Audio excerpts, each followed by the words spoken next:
Radio 78 WBBM Chicago. The CBS Radio Mystery Theater presents...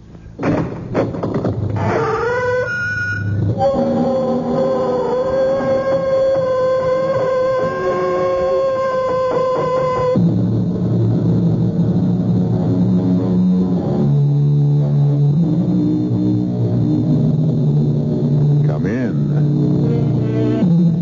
Welcome. I'm E.G. Marshall. Voodoo is a word to conjure with. And conjure is the right word. Because the high priest of voodooism was called a conjure man. It was he to whom the practitioners of voodoo turned when they wanted spells cast or lifted, enemies punished, or love affairs promoted. As voodoo spread northward from the island of Haiti to the Americas, and particularly to New Orleans, it should be noted that its most powerful conjurers were women. Dambalaudeo, all-powerful one, see your knife, the sacred knife of our ancient gods. See, Dambala, the knife has drawn blood, and you, Dambala, you will now have another soul. Oh, Dambala, look with mercy and kindness upon this servant who will continue to serve you faithfully, now and forever.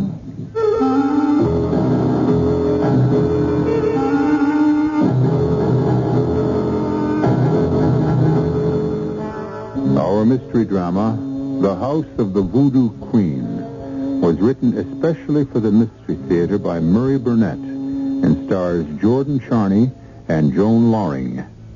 It is sponsored in part by Buick Motor Division and Anheuser-Busch Incorporated, Brewers of Budweiser. I'll be back shortly with Act One. If you take a look at the 1975 cars, you'll notice a European influence. And there are some new American cars that rival the Europeans, one being Buick's new Skylark SR, with its touring car interior and spirited little V6 engine. But don't think of the Skylark SR as a European tourer. We're proud of the fact that it's a Buick. You will be, too. Buick, dedicated to the free spirit in just about everyone.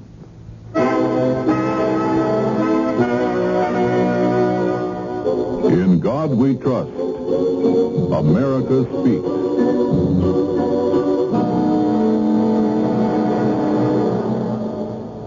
George Washington remarked during the Constitutional Convention, "Let us raise a standard to which the wise and honest can repair. The event is in the hands of God." Presented by the Catholic Communications Foundation.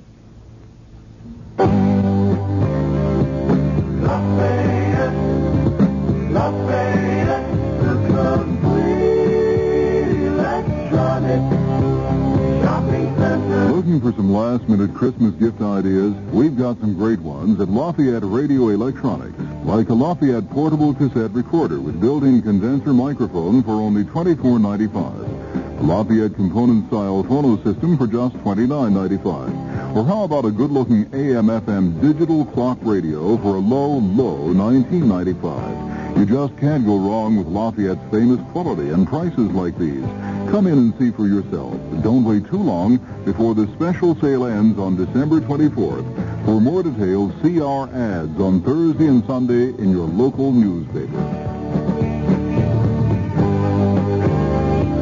Lafayette, the complete electronic shopping Lafayette, Lafayette.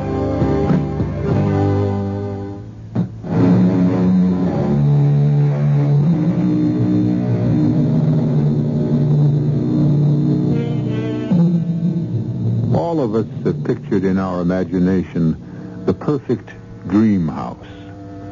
The castle in Spain, or the little cottage on the mountaintop overlooking that blue lake in the Green Valley.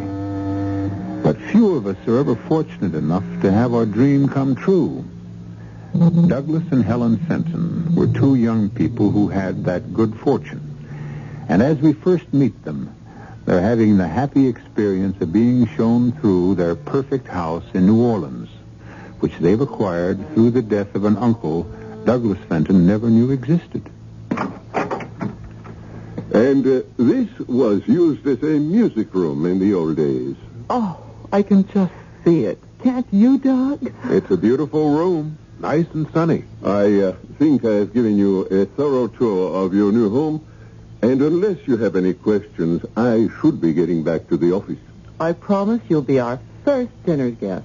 Won't he, Doug? Oh, you bet. There are still a lot of questions I have about Uncle Timmy that I'll want answered. I am at your service. Good day, and good luck, and good health. Don't bother, Mr. Fenton. I know the way out. Oh, Doug, I'm so happy. I just love this house. Wait till you see what I do with it. What was that? The movers? Don't be silly, darling. They left hours ago. Remember? Probably something fell. It sounds like something falling.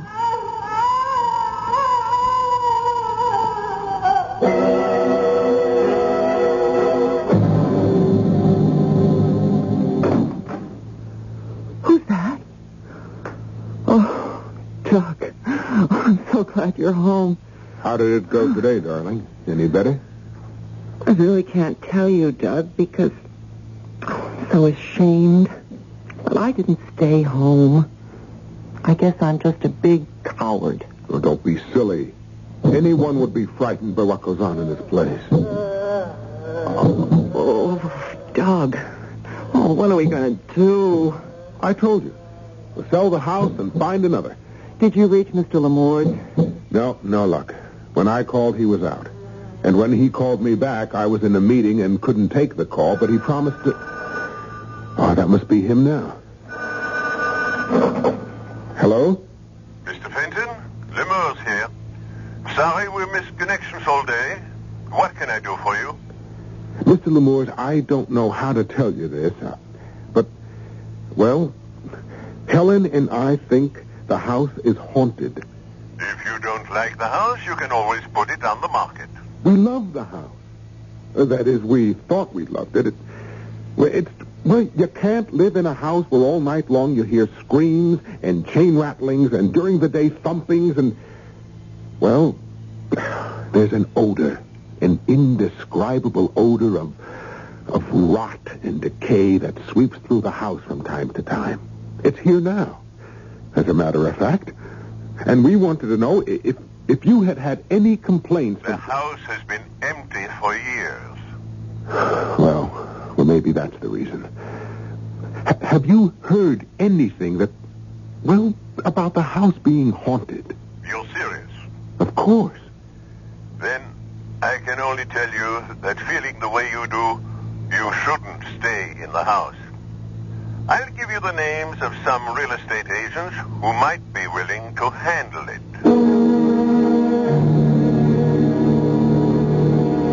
Well, have a seat, Mrs. Fenton. Tell me how I can help you. Well, we have a house we'd like to put on the market. Well, of course. Would you give me the location? It's in an old neighborhood. 66 Delacorte Street. Yes, I know the house. I thought it was vacant. Well, we just moved in. My husband's uncle left him the house, and we decided to move to New Orleans and live here. Miss Fenton, I'll be honest with you. The house has a bad reputation. I don't understand. I think you do. Any honest real estate agent would have to warn a prospective buyer that there are definite problems connected with your house. Of course. I understand that. Well, then you also understand I'd have to offer the house way below the market value. How far below? I don't think I could ask more than $20,000. $20,000? My husband and I wouldn't be interested at that figure. Thank you for your time. Oh, not at all. If you change your mind, you know where to find me.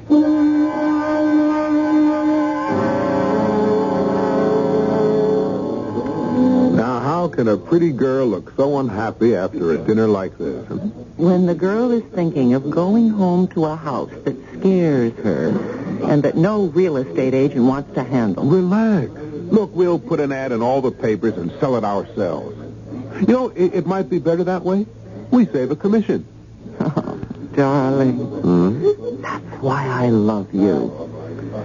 You take such a big load off my shoulders and make everything seem so easy. Oh, isn't that what husbands are for?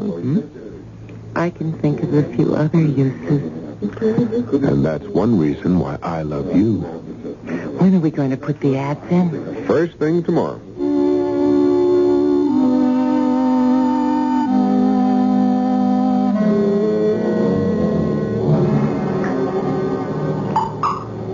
Doug.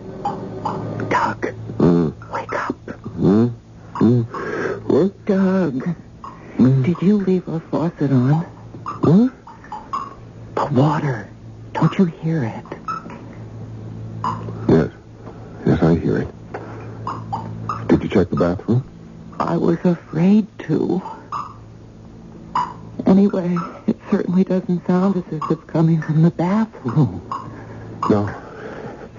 No, it seems to be right over the bed. Oh, I can't stand it, Doug. Can't you do something? Why, I don't know what to... Tell it to go away, whatever it is. Do you think that would work? We should call the police. Oh, I would. I would if I felt they could help. Whatever it is hasn't hurt us, only annoyed us. So I think maybe if we show we're not bothered, the noises and the smells will stop. I don't think I can do that, Doug. Yeah, I know. That's why we put the ads in the papers. Doug, hold me close. What's that? Look, it's ghosts. They've come to the front door. But who could come at this time of night? You talk as if it were 3 a.m. It's only 10:30, and this is a late town. Well, I suppose I'd better see who it is. I'll come with you. Be right with you. Oh, I'm so sorry. I never dreamed I'd be waking you. I'll come back some other time. Oh, no. We weren't asleep. Come on in, come in. Well, it was the advertisement in the Picayune. The house is for sale. Oh, yes, it is. I'm Doug Fenton, and this is my wife, Helen. I'm Zoe Lemaitre. You're interested in the house? I am. Are you married? No. I'm quite alone. But this is a large house. The ad described how many... Darling, I'm sure Miss Lemaitre knows how large the house is. She's interested. I know the house is large, but I'm hooked on antiquities.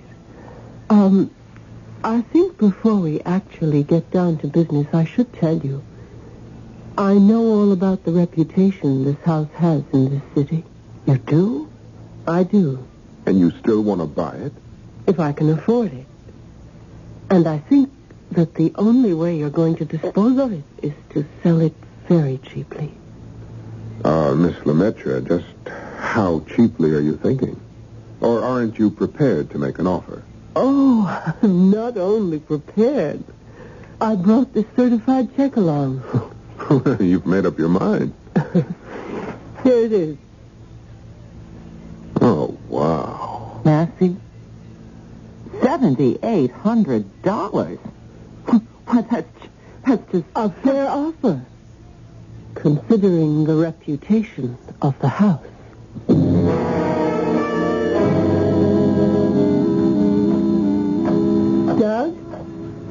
Doug Fenton. Miss Lemaitre?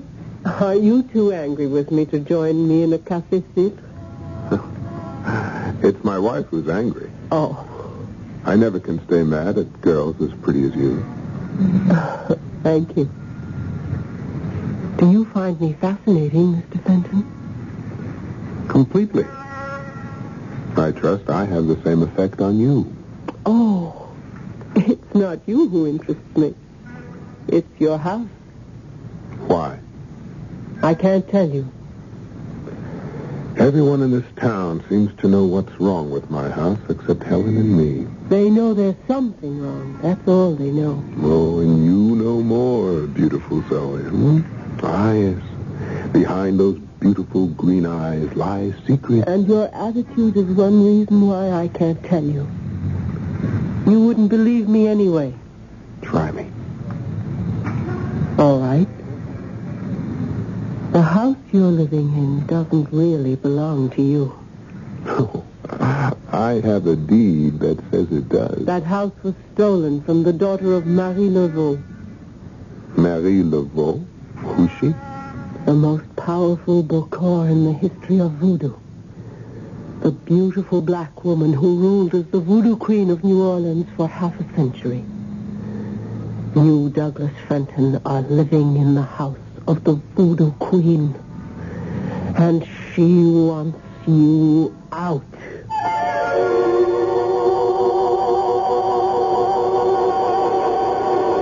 When a landlord wants to evict a tenant, the tenant can always take his case to court. But when the fanciful notion is advanced that the landlord is really a voodoo queen who lived back in the 19th century, that tenant has a problem. I'll be back shortly with a terrifying solution found by Doug Fenton in Act 2. Ever see a beer drinker pour his beer real easy down the side of the glass? Maybe you do it yourself. If so, the Budweiser brewmaster thinks you're missing something, especially if you're a Budweiser drinker. You see, Bud is brewed, so it will kick up a healthy head of foam. Exclusive beechwood aging and natural carbonation make it a lively brew. Well, anyway, pouring Bud plunk down the middle of the glass helps bring out the best in that clean white Budweiser foam and real beer aroma. It also helps you get the full benefit of a taste, smoothness, and drinkability you'll find in no other beer at any price. Remember, brewing beer right does make a difference. Next time, pour that Budweiser right down the middle and see for yourself. Anheuser-Busch, St. Louis. Spencer's just received men's suits from 3 fine Chicago stores. These brands are included: 3G's, Eagle, Petrocelli, Hart, Schaffner, Marks, and Worsted Tex. They are ticketed from $69.95 to $120. We are offering them at $17.99, none or higher. The total garments now at Spencer's is over $6,700, and it includes $39.95 to $120 men's suits, sport coats, simulated leather and man-made fur coats, zip-lined and all-weather coats, heavy parkas and overcoats, worth $39.95 to $120, now only $17.99. None higher. No salesman will raise you up. You cannot pay more than $17.99. Often stores advertise certain items, and when you arrive at the store, you are shown a few at the advertised price and are told that you would be better pleased if you spent twice the amount to take a better garment. At Spencer's, every garment is $17.99. No salesman will raise you up. Spencer's, 322 North Michigan Avenue, Chicago. For suburban stores, phone 263-4700. Sunday, 10 a.m. to 6 p.m., 10 a.m. to 9 p.m. all next week.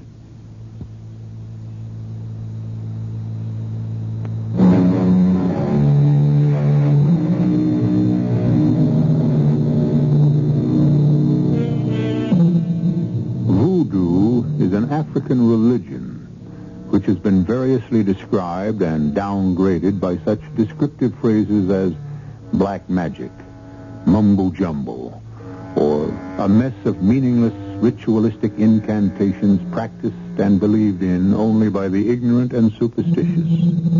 Nevertheless, it survives. Douglas Fenton has been told that voodoo presents a very real and serious threat to his living in a house he inherited in New Orleans. But Douglas Fenton is a skeptic. You're too much, Zoe. Oh? Well, you must really think I'm the biggest sucker you ever saw if you expect me to sell you a $60,000 house for $7,800 because of some crazy story about a voodoo queen. Wait, where are you going? Before I called you ignorant. Now I know you're a fool. And I don't like fools. Sit down. Go home, Douglas. Go home to your pretty, silly wife. And the two of you can sit and laugh at Marie Laveau. But in the night when your blood runs cold and a nameless terror shakes your bones, remember me. And if you can, remember to call on the cochon gris. And pray they show you mercy. Hey, you think this stuff is for real, don't you? I was born in New Orleans, as were my mother and grandmother. We know the power of the cochon gris. If I apologize, will you sit down? I will sit. But it's useless. You'll still disbelieve. Can you blame me? I'm a product of the 20th century. You tell me a pretty wild story and mention things I've never even heard of. Like this cochon gris. The cochon gris are an ancient society of voodoo priests. And what's your connection with them? They asked me for a favor. It's not wise to oppose them. And the favor was to buy my house, huh? Well, why? Why do they want it? Because it was the home of Marie Laveau. Because it really belongs to her, and they want it as a shrine. And their headquarters. What are you doing at this cafe this afternoon? What took you out of your office? No, a problem. I've always found that a walk and some fresh air helps me. Huh. Don't you find it strange that your walk should lead to the back streets and this particular cafe? I wanted to get away from crowds. And how was it that I happened to be here? Well, you can answer that better than I. Yes, I can. Read this note. I received it at noon. Café Lafitte, 3:30. Fenton will be there.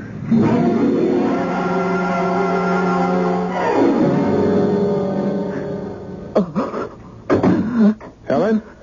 Helen, darling? Helen, what's the matter? Oh, Doc. Oh, so glad you're home. So glad. Look there on the floor. What the devil is it? What does it look like? Like a chicken that has had its neck wrung. That's what it is. I found it on our doorstep. Along with the chicken, I found this. This looks like a child's drawing of some kind of snake. No, not a child, Doug. Not a child. According to the police, these are voodoo symbols. Have you ever heard of voodoo? Strange that you should mention that. I had a crash course earlier today. What? The girl who came here to buy our house, I ran into her today at a sidewalk cafe. She seemed to know a lot about it. She told me... Yes?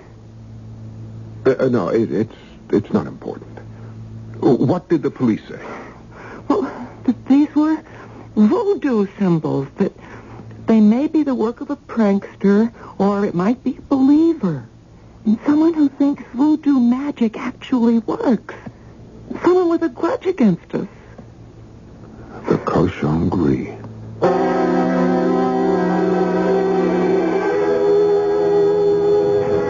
I hoped I'd find you here. Why, Mr. Fenton, what a surprise. Look, don't try to put me on. You probably have a piece of paper on you somewhere that reads Café Lafitte, 822. Fenton will be there. You're really rather charming, you know, Doug. Well, I try. Particularly when someone looks like you. I've never met a girl who even came close to you in looks. I think you've bewitched me. Of course.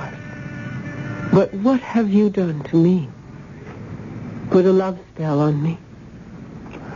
I think you're trying to tell me something. And if I am? We should find a more private place.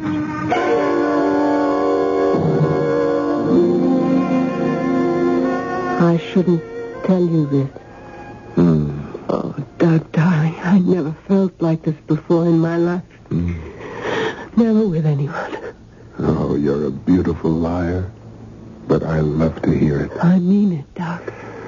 Oh, you're an astonishing girl. Really? We've been here for 2 hours, and you've never once mentioned my wife. Oh. Should I have? Let's just say it's unusual. Oh. You're an experienced adulterer. Ouch. Now, why did I bring her name up? I don't know. I do. It's because I'm worried about the things she finds on our doorstep. What sort of things? Well, a chicken with its neck wrung. A piece of cardboard with a crudely drawn snake. Oh, yes, that means something to you, doesn't it? Spells. They're put in or near people's houses for a purpose. And they mean something. Of course. I'm almost afraid to ask. You should be. The chicken with its neck wrung means death.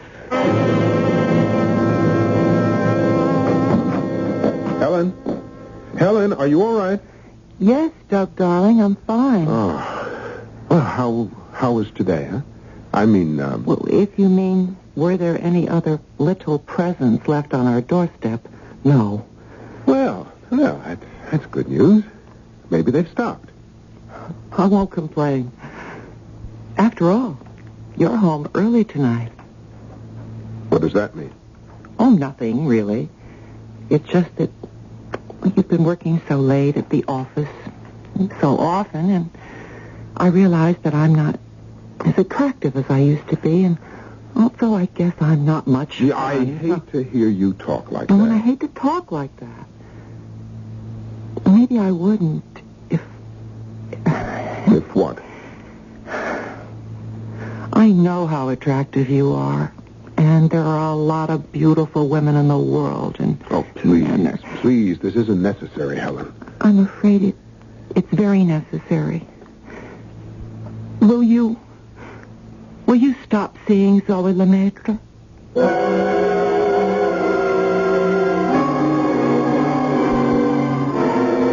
I'm as mad as anyone can get and still not commit murder. It's your associates. Those voodoo priests you tell me are called the cochon gris. They're not my associates. Sometimes they ask me to do favors for them, and I know it's not wise to refuse. Oh, they must really be grateful to you. They've rewarded you by telling Helen every time we met. Oh. Now, tell them to lay off. I won't.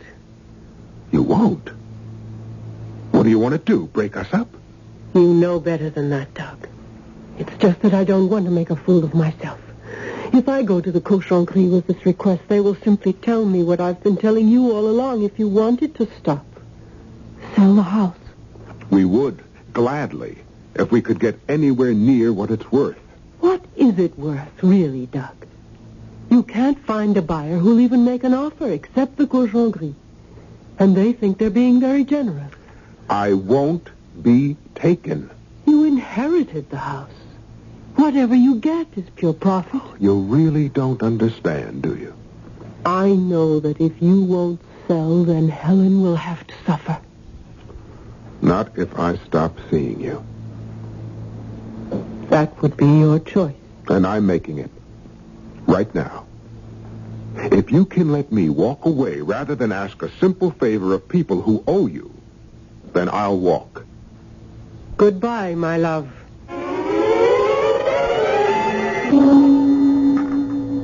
Have I told you it's nice having you home for dinners again? You have? You're bored with me. No. With myself. And you're going to have me home a lot more from now on. That's very good news. I'm not so sure about that. I've lost my job. You're kidding. I wish I were. But they called me in yesterday with all sorts of excuses about cutbacks and economies and... Well, I'm out. I was the last man in, and now I'm the first man out. Let's sell the house and get out of New Orleans. Oh, Doug, don't you see?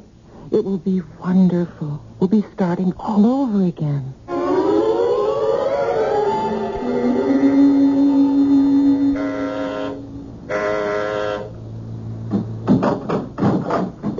How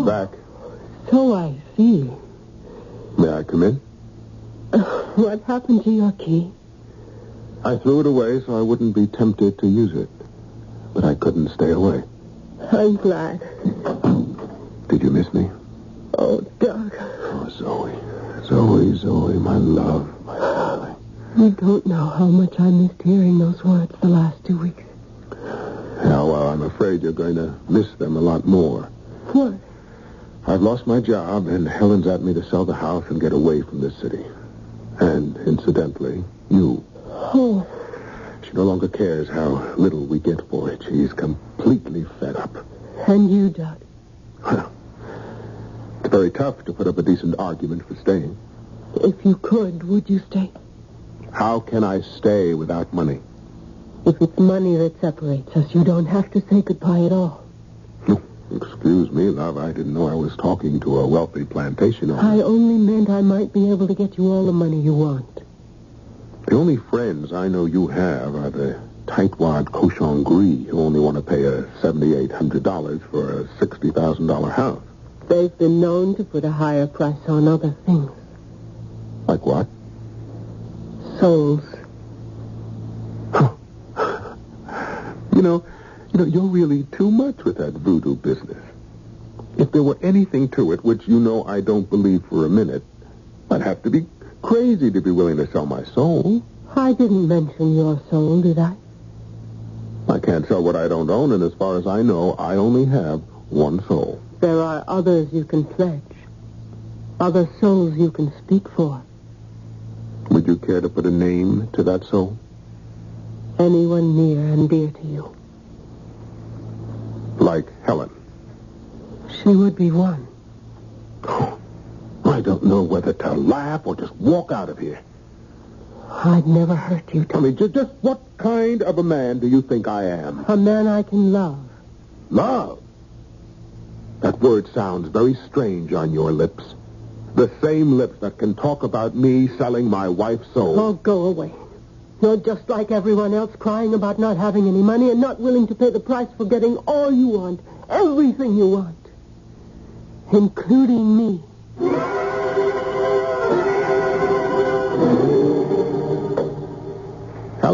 Helen, what are you doing? Packing.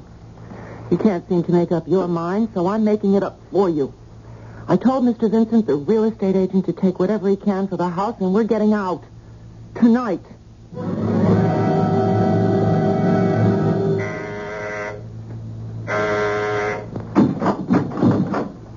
Oh, I've been expecting you. There's a café filtre on the coffee table. How did you know I'd come back? Because I chose you. I couldn't make a mistake about the man I chose to love. Well, when you stop patting yourself on the back, I'd better tell you that the only reason I'm back is because I don't believe any of this voodoo stuff. And that's why I'm willing to go along. Of course. And to prove it, I'm not going to make any deal where I have to shoot, stab, poison, or in any way do anything that's going to cause physical harm to Helen. No one's going to ask that of you. All that's required is this knife and your blood.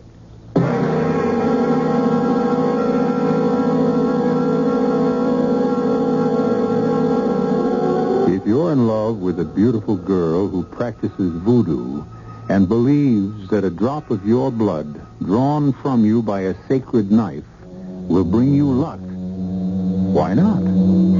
And from there, it's just a short step to making deals about souls. Yours. And even others. Because after all, it doesn't really work. Or does it? I'll be back in a moment with Act 3. When you buy a mid-sized car, you expect certain things from it. Mainly, a reasonable combination of comfort and economy. Well, friend, Buick has a mid-size to meet your expectations. The 1975 Century Regal. It's a joy to look at, a joy to ride in, and Buick's new V6 engine makes it a joy to drive, especially past gas stations. Buick Century Regal, dedicated to the free spirit in just about everyone.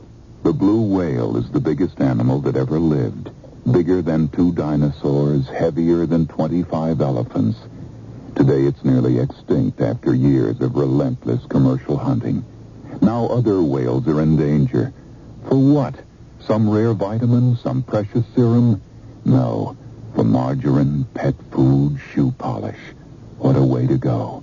Help save the whales we have left. Write National Audubon Society, 950 3rd Avenue, New York, New York. Did you know that more children die from being hit by automobiles than from any other cause? 10,000 pedestrians and cyclists are killed, and another 500,000 are injured in our country every year. And most of these casualties happen to children, especially after dark. There is something to keep your children safer after dark. A safety kit of hot dots, reflective stick-ons that give off a blast of light. Drivers can see them from 600 feet away. Protect your children at night and on dark school mornings.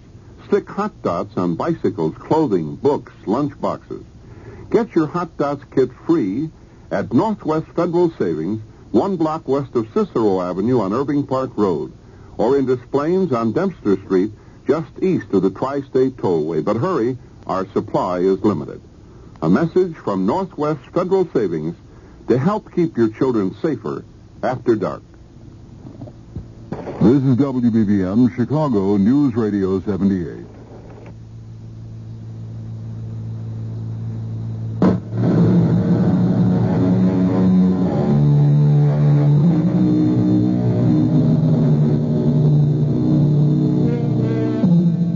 I think all of us feel some small twinges of apprehension when we sit in the doctor's office waiting for the injection we know we must have. But how do you describe the feelings of a young man sitting opposite a girl he adores, who is wielding a ceremonial knife preparatory to drawing some blood? Zoe, my love, you're beautiful and an enchantress. But somehow you look different with that knife in your hand. May I see it? Be careful. It's very sharp. And heavy. It's pure gold. I don't suppose you could use something smaller than this. It really looks lethal. I could use a lot of different things, but then this paper would be meaningless. Well, it's blank. At the moment. It won't be after you write your wife's name on it. Well, before I do that, what am I supposed to get? As much money as you need. Or want. Oh, well, suppose I said I want $1 million. The amount isn't important. Just trust me, and for 1 year, money will rain on your head in a golden shower. And what happens after the year's up? We'll cross that bridge when we come to it. What have I got to lose? Nothing. But before you write your wife's name, you know, of course, what she is losing. Yeah, I know. I'm pledging her immortal soul.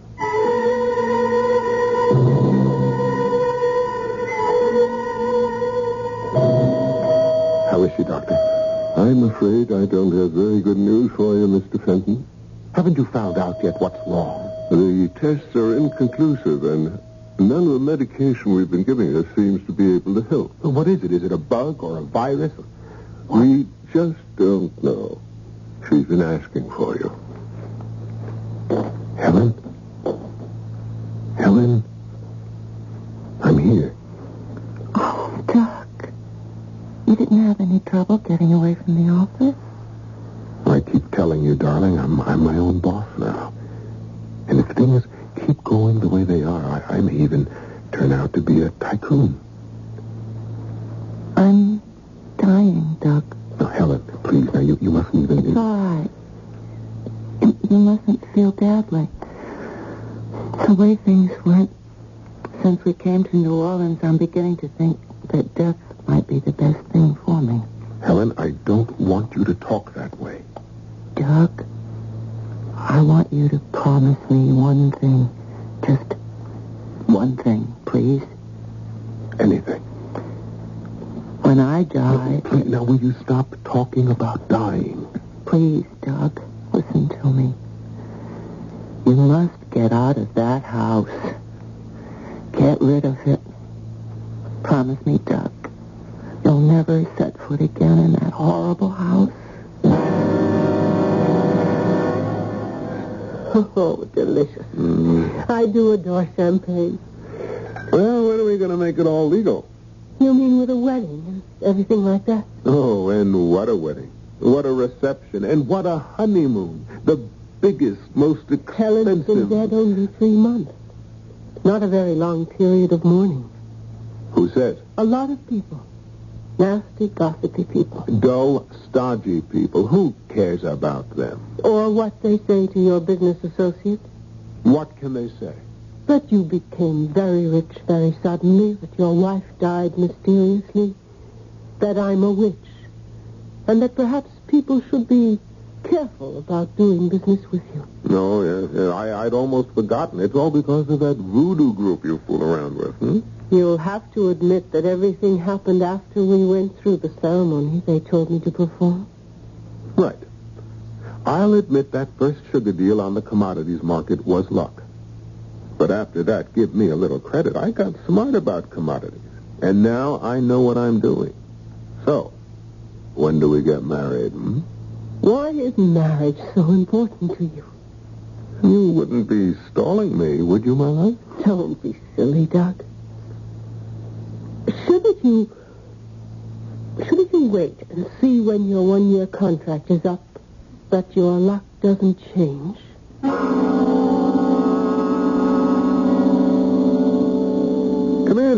Come in, Lamore. Sit down.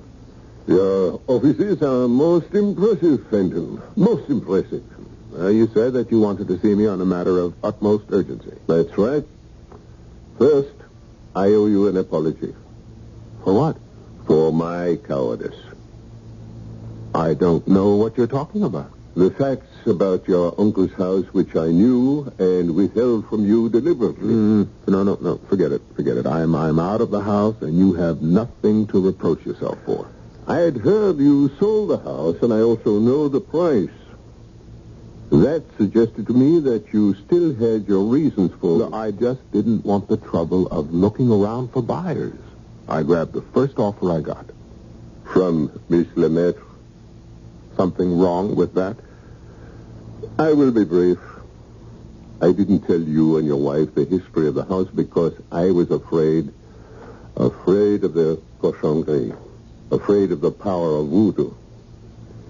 Fenton, you're in danger. Me? Yes. How did your wife die? Some unknown virus? Some kind of fluke, the doctor said. Don't you think that's strange? An unknown disease in this day and age? Look, Lamore, you can believe what you want, but leave me out. I can't. Because of your relationship with Miss Lemaitre. I beg of you one favor.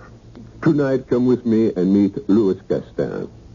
It may be your only chance to save yourself. I don't feel any need for salvation. Now, if you've heard of Louis? Never.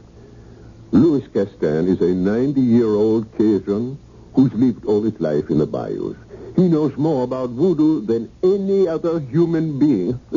What are you doing? Helping you out of my office since you won't leave when I ask you to. I'll gladly go if you'll tell me you haven't let her talk you into making some kind of silly bargain. Why did you say that? So you have. You've sold your soul. Fenton, for the love of God, come with me to the bayou tonight.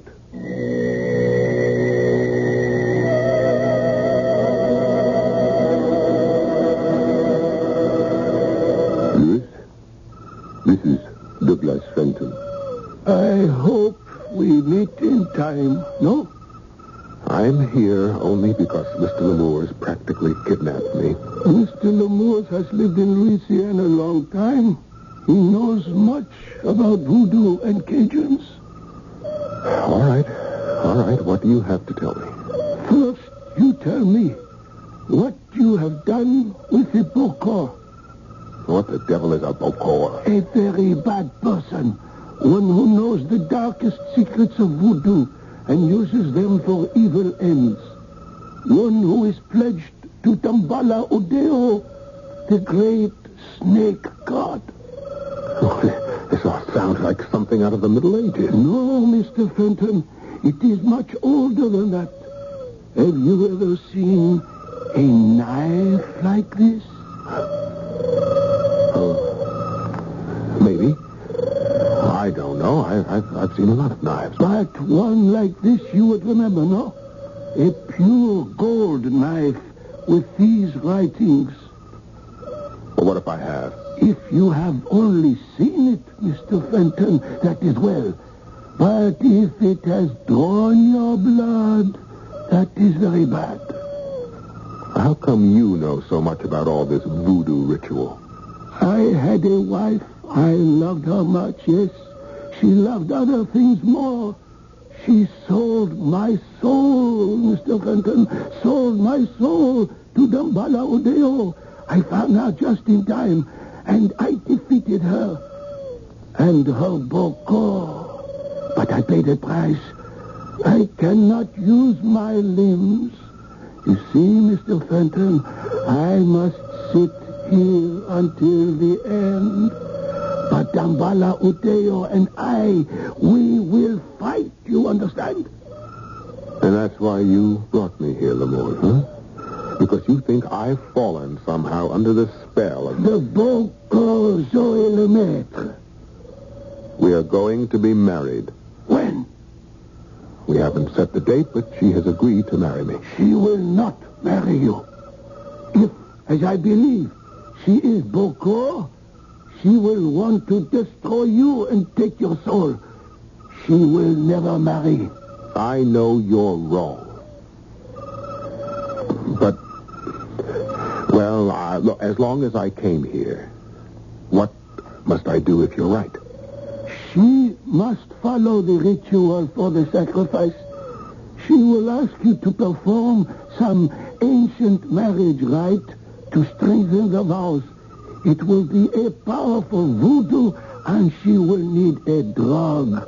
And she will ask you to drink. If you drink, nothing can save you. If she does ask me to go through the ceremony, is there anything I can do? You can use this knife. I give it to you. The gold knife. It is easily concealed in your clothing, as you see. And you will use it.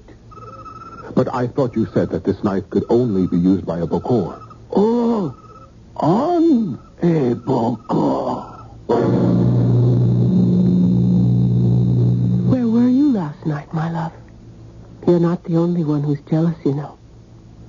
You never have to worry about me. You should know by now that I'm yours, my love, for life. Zoe, are we going to get married? Of course. When? Whenever you like. You mean that? You really mean that? You set the date. Today? Oh, really, Doc? You've got to give a girl a chance to get ready. All right. Well, how about Saturday? Saturday. Saturday sounds lovely. There's just one silly favor I'd like to ask. Oh, anything. What?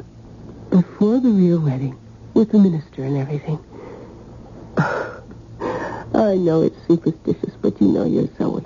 I just wouldn't feel that we were truly married unless we went through a little native ceremony that my family has observed in every marriage. A native ceremony? It's nothing, really. Just the two of us before an ancient altar. I know you'll think it's nonsense, but it means so much to me. So much that I don't think I can marry you unless you go through with it.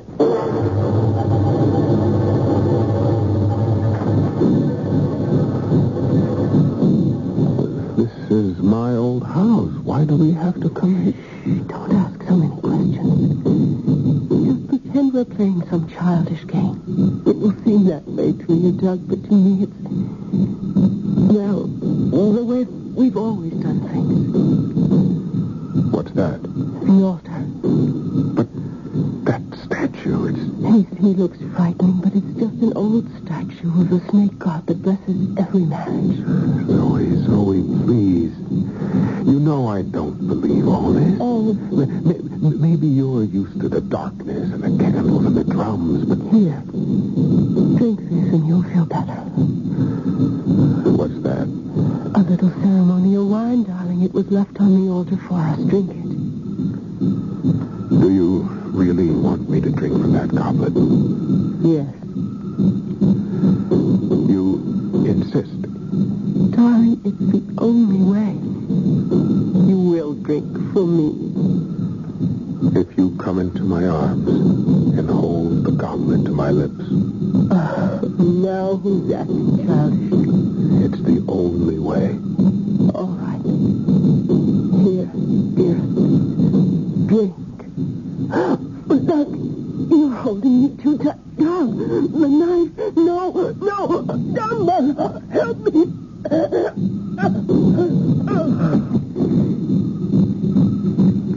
I drank, my love.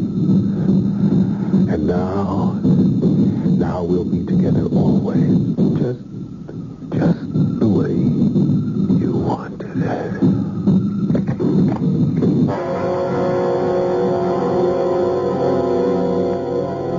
A friend of mine told me the story of an investigative reporter who penetrated some real voodoo ceremonies and photographed the strictly forbidden rites. The pictures somehow were ruined in development, and the journalist developed an unfortunate tic. His right hand, the hand that operates a camera, now moved ceaselessly in the air, completely out of control.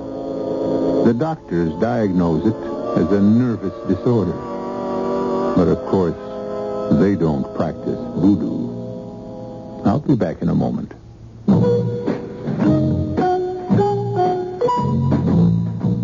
Hi, dear. I'm home. Will the defendant please rise? Now, wait a minute. I'm sorry I'm a little late, but How do you plead? Guilty or not guilty? I worked late, and the traffic was heavy, and I stopped for a drink at Rocky's. The accused is charged with breach of promise and willful negligence. Okay, so it's 7:15, but you have to make a big federal case out of it. The defendant is found guilty as charged.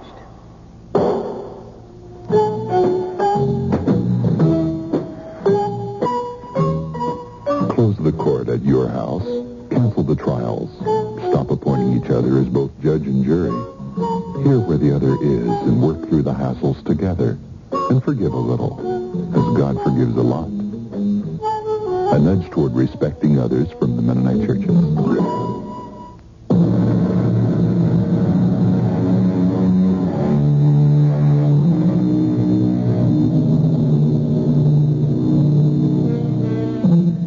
It's amazing how many of us invest inanimate objects with supernatural powers. On the other hand, perhaps our superstitions are only faint memory traces, throwbacks to our ancestors who prayed to rocks and trees and mountains. Today, we've progressed beyond those beliefs. We're sure that inanimate objects are powerless. On the other hand, we're told that nothing is sure except death and taxes. And, of course, the fact I'll be here tomorrow. Our cast included Joan Loring, Jordan Charney, Renee Roy, Dan Ocko, and Gilbert Mack. The entire production was under the direction of Himan Brown. And now, a preview of our next tale. After last night and today, I'm taking no chances. Maybe with your superior intelligence, you have no worries about our abortive attempt at Satanism. But I have. Look, I was the victim, and since a crack on the head denied me any knowledge of what happened, I'm only hoping you can give me the straight goods. The straight goods.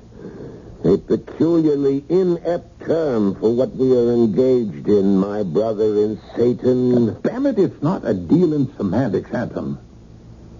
Now, what happened after I summoned up the fiend? I mean, how did you escape, and how could I have been harmed? As long as I was safe in the magic triangle within the circle. I warned you to keep your feet still. If you touch any part of the circle itself or the triangle within it, you are at the mercy of all the devils in hell. Radio Mystery Theater was sponsored in part by Anheuser-Busch Incorporated, Brewers of Budweiser, and Buick Motor Division. This is E.G. Marshall inviting you to return to our Mystery Theater for another adventure in the macabre.